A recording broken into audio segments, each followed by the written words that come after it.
By the early 1980s, the petrodollar had become an uncontested law. The United States used its currency leverage to dictate terms to entire continents.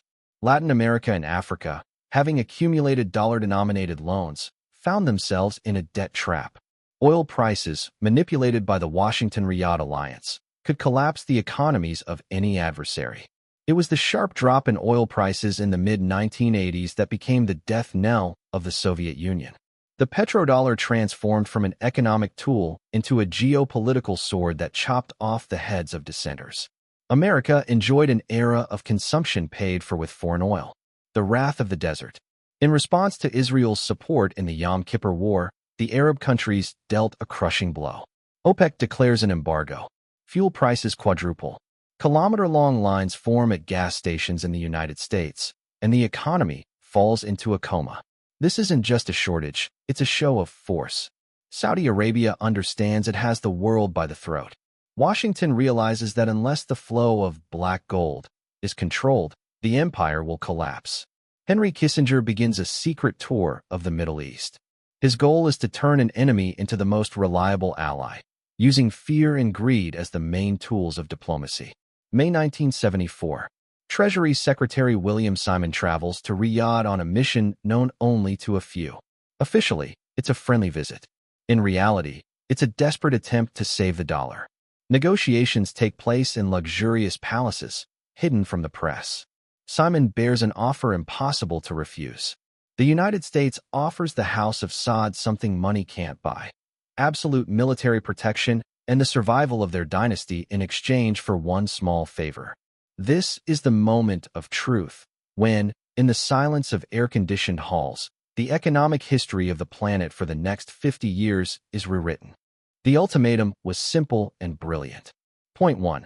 Saudi Arabia must sell its oil exclusively for US dollars. Point 2. The Saudis must invest excess profits from oil sales back into US government bonds. This way, the US enjoys endless demand for its currency and a constant influx of capital to finance its debts. Saudi Arabia, in turn, gains the status of a major energy supplier and security guarantee. It became a self-perpetuating engine of wealth. The dollar ceased to be gold. It became oil. The petrodollar system was born. Security in exchange for loyalty. As part of the deal, the US transforms Saudi Arabia into an impenetrable fortress. Tons of weapons, state-of-the-art aircraft, and tanks flow into the kingdom. American military advisors train the Saudi army. Now, any threat to the House of Saud is a direct threat to Washington's interests. It was an alliance forged not by friendship, but by necessity. The United States gained the right to establish bases in a key region of the world, controlling the planet's main energy arteries. Saudi Arabia became an unsinkable aircraft carrier in a sea of oil. The genius of the petrodollar was its recycling. Saudi Arabia received billions, but the money didn't remain in the desert. Under the terms of a secret pact, it was returned to Wall Street. Riyadh bought up U.S. Treasury bonds on such a scale that Washington could finance budget deficits and endless wars for years without fear of bankruptcy. It was a perpetual motion machine. America printed dollars, used them to buy oil, and then those same dollars were returned as investments in U.S. debt. The entire world unwittingly became hostage to this scheme. If you wanted energy, you needed a dollar. If you wanted security, you needed a dollar. By the early 1980s, the petrodollar had become an unquestionable law. The U.S. used its currency leverage to dictate terms to entire continents. Latin America and Africa, having accumulated dollar-denominated loans, found themselves in a debt trap. Oil prices, manipulated by the alliance between Washington and Riyadh, could collapse the economy of any adversary. It was the sharp drop in oil prices in the mid-1980s that became the death knell for the Soviet Union. The petrodollar transformed from an economic instrument into a geopolitical sword that chopped off the heads of dissenters. America enjoyed an era of consumption paid for with foreign oil. 1990, Saddam Hussein invades Kuwait. For Washington, this was not simply aggression by one neighbor against another. It was a direct attack on the petrodollar. If Iraq seized the region's oil fields, Saddam would be able to dictate the terms of sale and, perhaps, abandon the dollar. The response was immediate and devastating. Operation Desert Storm demonstrated to the world that anyone who threatened the stability of dollar-denominated oil supplies would be destroyed. Saudi Arabia watched in horror as American Abrams tanks defended its borders, confirming that the price of their security was complete loyalty to the dollar. In the late 1990s, the first real threat appeared on the horizon. Europe launched a single currency, the euro. Saddam Hussein, still thirsty for revenge, did what was considered unthinkable. Iraq began selling oil for euros. This was the first open rebellion against the petrodollar system. Washington couldn't let it go unanswered. The official reasons for the 2003 invasion cited weapons of mass destruction, but behind the scenes, everyone knew the truth. It was a punitive operation for Iraq's insolence. After Saddam's fall, Iraqi oil immediately returned to dollar settlements. Muammar Gaddafi went even further. He proposed that Africa and the Arab world create a single currency backed by gold, the golden dinar. He wanted to free the continent from dollar dependence. This was the most dangerous challenge yet. If Libya began selling oil for gold, the entire petrodollar architecture could collapse. Gaddafi's fate was sealed in a matter of months. NATO's humanitarian intervention reduced Libya to rubble, and the golden dinar project was buried along with its creator. The system survived once again, but the world began to understand. The dollar rested not on economics, but on gunpowder and steel. While the U.S. was preoccupied with wars in the Middle East, a new giant arose in the East. China became the world's largest oil importer. Beijing quickly realized that its economic security depended on the currency of its main geopolitical rival. This was an unacceptable vulnerability. China began, slowly but surely, to build its own alternative. Signing long-term contracts with Iran and Russia, bypassing the dollar, marked the first cracks in the monolith. The dragon no longer wanted to pay tribute to Washington with every barrel it bought. A quiet financial war began behind the closed doors of public assemblies.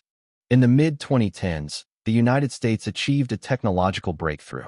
The shale revolution allowed America to become a net oil exporter for the first time in decades. Washington decided that the petrodollar no longer needed Saudi Arabia's protection as much as it once did. Relations began to cool. The United States became a competitor to OPEC. This was a strategic mistake. Believing in its energy independence, Washington began to neglect its old allies in Riyadh. But they forgot one thing. The power of the petrodollar was not in the oil itself, but in the fact that the rest of the world was obligated to buy it with their currency. 2018, Istanbul. The murder of journalist Jamal Khashoggi in the Saudi consulate shocked the world. The pressure on Riyadh from the U.S. Congress became unbearable. Crown Prince Mohammed bin Salman felt betrayed. The U.S. began using human rights as a tool to pressure those who had ensured the stability of their currency for decades. This was the moment when Saudi Arabia finally realized that Washington was an unreliable partner.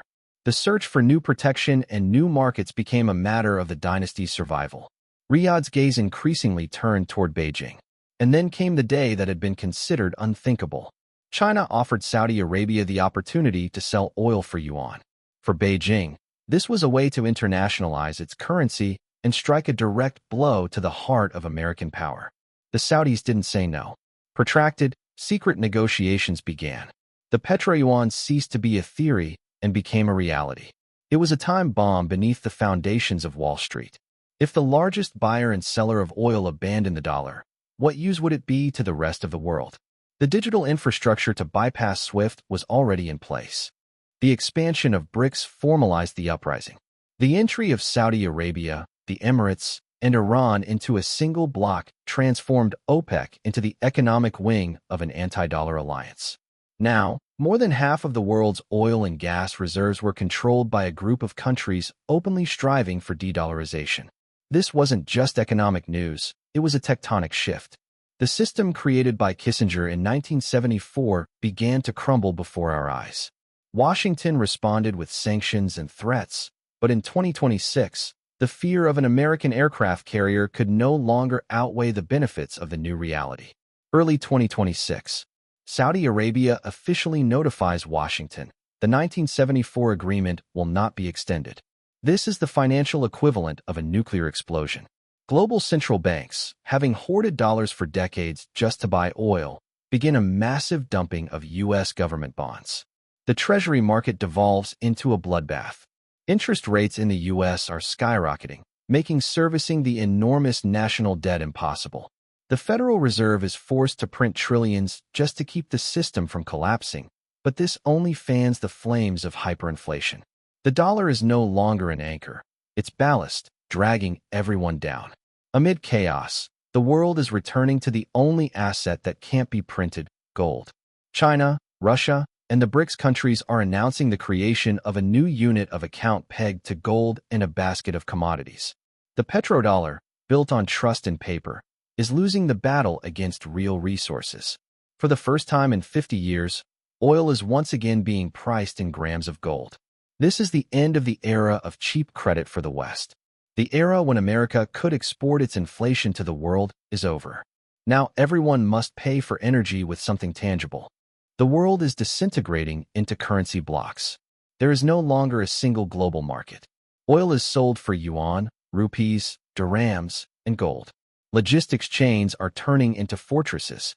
The U.S. is forced to use its aircraft carriers not to protect free trade, but to physically guard the routes of resource shipments to its shores.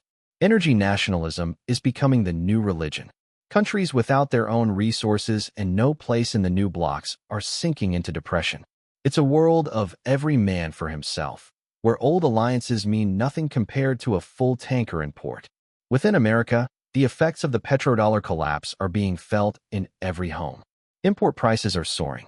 The purchasing power of the population is falling. The middle class, which had sustained stability, is disappearing. Social tensions are reaching a boiling point.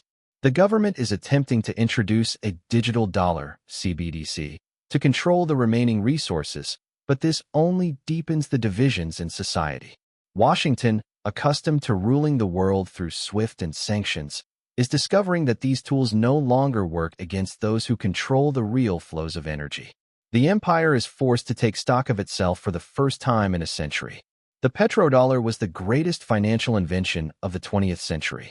It allowed one nation to live on credit from all of humanity in exchange for the illusion of global security. But no empire lasts forever. In 2026, we witnessed not just a change in currency, but a change in eras. The world has become more complex, more dangerous, and more honest. Resource dominance has returned to its throne. The history of the petrodollar teaches us, when a currency is based not on labor, but on coercion and bloodshed, its collapse is only a matter of time. The dawn of a new world has arrived, but in its light, the ruins of a system that once seemed unshakable are clearly visible.